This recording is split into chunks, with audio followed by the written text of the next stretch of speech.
हे लोकांना कळतं ना, लोकांना कळतं. त्यामुळे मराठी माणूस आहे एवढा मूर्ख नाही की तुम्ही काही अपील करा.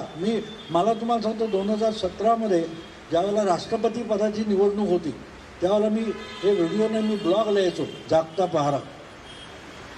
मी एक ब्लॉग लिहिला होता, आपल्याकडे मराठीत दाखवायचे दात आणि चावायचे दात अशी उक्ती आहे. मी त्याचं शीर्षक दिलं होतं दाखवायचे सोळे. म्हणजे सुप्रिया सुळेंवर लेख होता, त्याचं हेडिंग दिलं होतं दाखवायचे सोळे.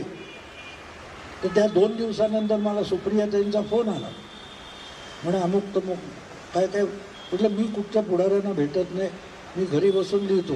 खोटा असेल चुकला असेल सांगा, अख्खा लेख माफीसाठी लिहील, पण भेटणार नाही कोणाला.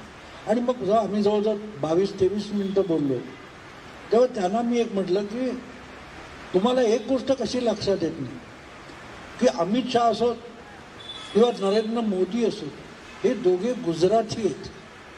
गुजरातच्या राजकारणातून राष्ट्रीय राजकारणात आले.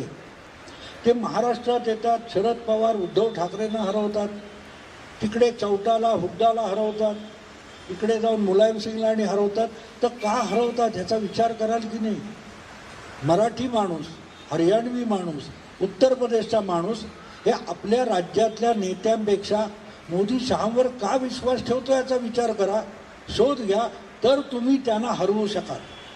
पण तुम्हाला विचारच करायचं नाही, खोटं नाटं अस्मितेचं अपील करायचं.